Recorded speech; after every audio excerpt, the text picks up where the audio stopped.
Harappan civilisation, sources of information. Harappan civilisation के बारे में जो भी हम पढ़ते हैं, जानते हैं, वह कैसे जानते हैं, यानी कि हड़प्पन सिविलाइजेशन को जानने के मेजर सोर्सेस क्या हैं, यही हम इस वीडियो में जानेंगे। हड़प्पन सिविलाइजेशन की इंफॉर्मेशन आर्कियोलॉजिकल रिमेन्स के आधार पर कलेक्ट की जाती है। अब यह आर्कियोलॉजिकल रिमेन्स क्या होते हैं? हड़प्पन सिविलाइजेशन जहाँ फली फूली थी, डेवलप हुई थी, उन जगहों की खुदाई में हड़प्पन पीपल द्वारा इस्तेमाल किए जाने वाले, यूज़ किए जाने वाले बर्तनों, मूर्तियों, बिल्डिंग्स इत्यादि के रिमेन्स मिलते हैं। इन्हें ही आर्कियोलॉजिकल रिमेन्स कहते हैं। इसके अलावा हड़प्पन सिविलाइजेशन का कोई रिटन रिकॉर्ड अवेलेबल नहीं है।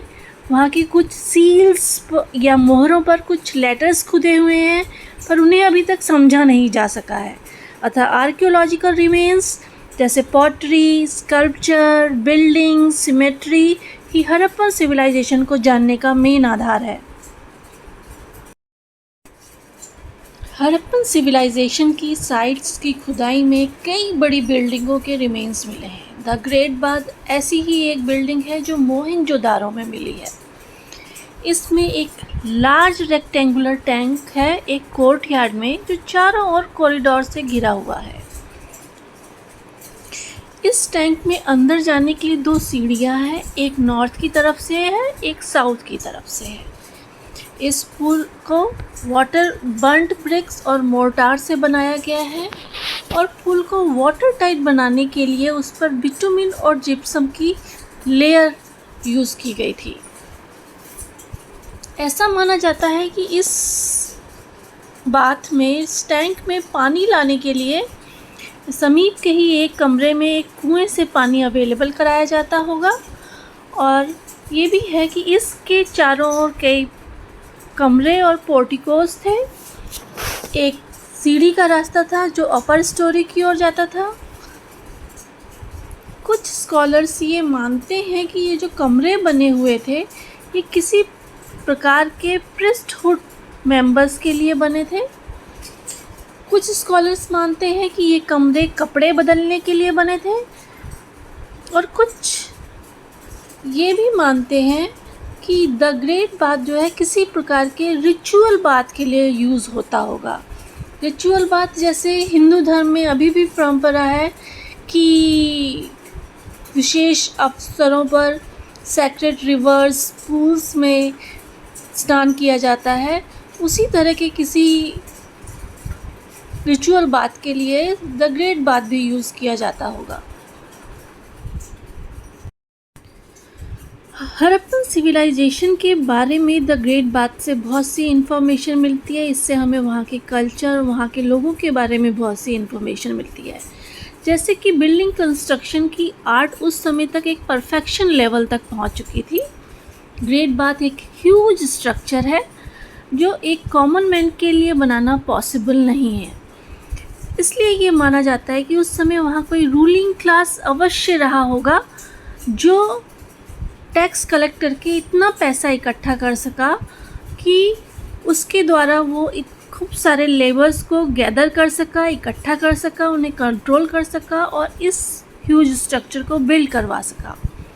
इसके अलावा ये बिल्डिंग यह भी दिखाती है कि हड़प्पन सिविलाइजेशन के लोग वाटर सप्लाई में और सीवेज डिस्पोजल सिस्टम में एफिशिएंट थे, क्योंकि द ग्रेट बाथ में वाटर सप्लाई और सीवेज डिस्पोजल बहुत कुशल है।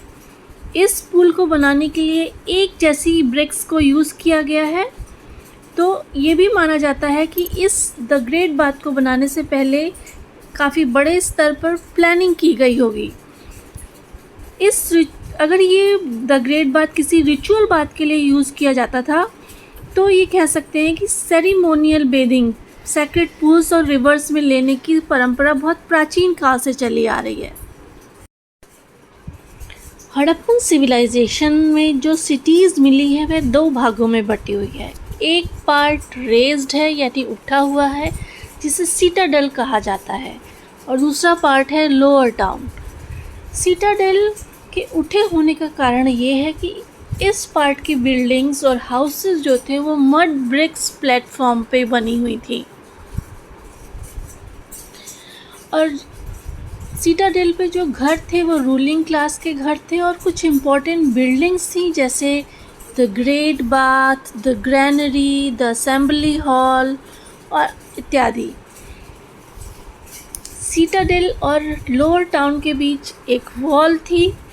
सीटाडेल और लोअर टाउन ये इंडिकेट करते हैं कि सिटीज़ को बहुत ही वेल प्लान्ड तरीके से बनाया गया था।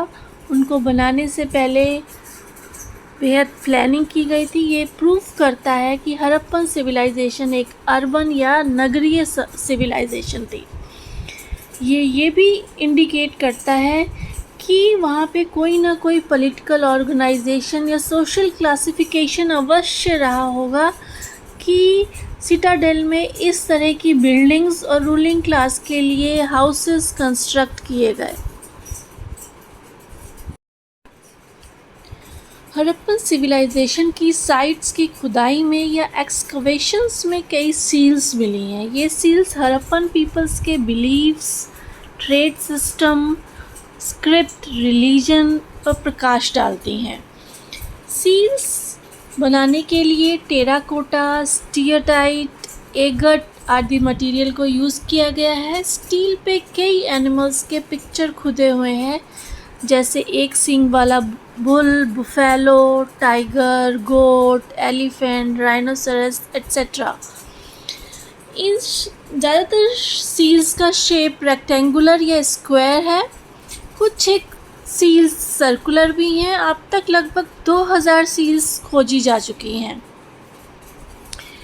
इनमें से एक सील ऐसी है जिनमें 3 मुंह वाली एक डेटी है या एक देवता की चित्र बनी हुई है, जिसने बुफेलो के हॉर्न वाला हेडड्रेस पहन रखा है और जो क्रॉस लेग्ड एक थ्रोन पे बैठी हुई है। इस डेटी के आसपास कई एनिमल्स हैं जैसे एलिफेंट, राइनोसरस, टाइगर, बफेलो, और इसके पैर में 2 हिरन भी बैठे हुए हैं। ये डेटी जो है ये भगवान शिव से समानता रखती है, इसलिए इसको पशुपति महादेव के रूप में आइडेंटिफाइड किया गया है। यूनिकॉर्न सील्स भी मिली हैं जो उनके मिथिकल बिलीफ्स को शो करती हैं। इन सील्स पर एक प्रकार की स्क्रिप्ट खुदी हुई है जिसे अभी तक पढ़ा नहीं जा सका है। सील्स जो है शायद ट्रेड्स में यूज़ होती होंगी। ट्रेडर्स इसे अपने गुड्स को सील करने के लिए यूज़ करते होंगे। सील्स शायद एज ए एम्युलेट्स भी यूज़ होती होंगी, ताबीज़ की तरह भी पहनी जाती होंगी। हड़प्पन सिविलाइजेशन की एक्सकवेशंस में कुछ मूर्तियाँ भी मिली हैं। इनमें से एक बियर्डेड मैन की पत्थर की मूर्ति है जो मोहनजोदारो में मिली है।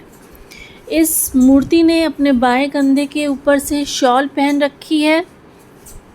इसकी आंखें आधी बंद हैं, ऐसा लगता है जैसे कि मेडिटेशन कर रही हो।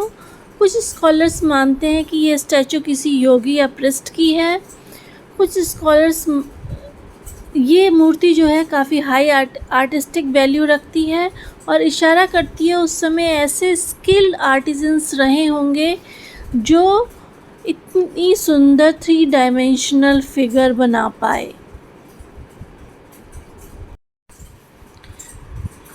मोहनजोदारो में एक लड़की की मूर्ति भी मिली है जो ब्रॉन्ज की बनी हुई है। ये शो करती है कि मूर्ति बनाने की कला उस समय तक काफ़ी हद तक डेवलप हो चुकी थी। इस मूर्ति में, जिसे डांसिंग गर्ल नाम से जाना जाता है, सजीवता, विविधता और ओरिजिनलिटी दिखाई देती है। इस मूर्ति ने, इस डांसिंग गर्ल में लड़की ने अपना राइट आर्म अपने हिप पे टिका रखा है और लेफ़्ट आर्म, जिसमें उसने काफ़ी सारी चूड़ियाँ पहन रखी हैं, में एक स्मॉल बोल पकड़ी है, कटोरी पकड़ी है जो उसने लेफ़्ट लेग पे टिका रखी है। डॉकयार्ड वो जगह होती है जहाँ पे शिप्स या बोट बनाए या रिपेयर किए जाते हैं। गुजरात के लोथल नामक जगह पे एक डॉकयार्ड मिला है जो हड़प्पन टाइम का है। ऐसा बिलीव किया जाता है कि ये डॉकयार्ड दुनिया के प्राचीनतम डॉकयार्ड्स में से एक है। इसकी चारों ओर एक बड़ी दीवार थी। प्रॉबेबली ऐसा इसे बाढ़ से बचाने के लिए किया गया होगा। ये डॉकयार्ड बेक ब्रिक्स का बना था। इस डॉकयार्ड को पानी के रास्ते के सहारे गल्फ ऑफ कैम्बे से जोड़ा गया था। आर्कियोलॉजिस्ट को यहाँ पर इस जगह पे स्टोन एंकर्स मिले हैं। एंकर्स वो मेटेलिक बॉडीज़ होती हैं जिन्हें एक चेन के एक सिरे से बांध के दूसरे सिरे को शिप से बांध दिया जाता है, और जब शिप को रोकना होता है चलने से तो इन्हें पानी में गिरा दिया जाता है। इसके अलावा इस डॉकयार्ड में मरीन शेल्स और कुछ सील्स भी मिली हैं। ऐसी ही सील्स पर्शियन गल्फ में भी ट्रेस की गई हैं।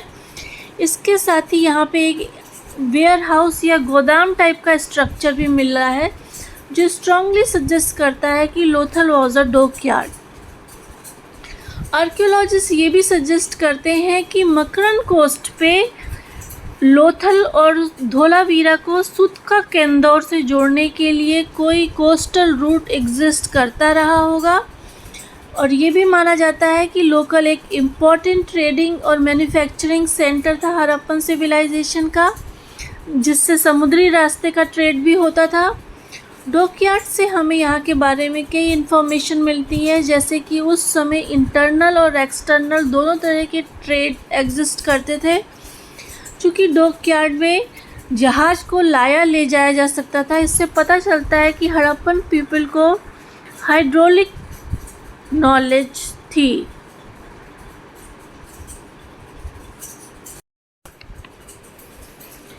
हड़प्पन पीपल के बारे में कोई रिटन रिकॉर्ड अवेलेबल नहीं है, लेकिन हड़प्पन पीपल एक स्क्रिप्ट यूज़ करते थे जो कि वहाँ की सील्स पे मिली है।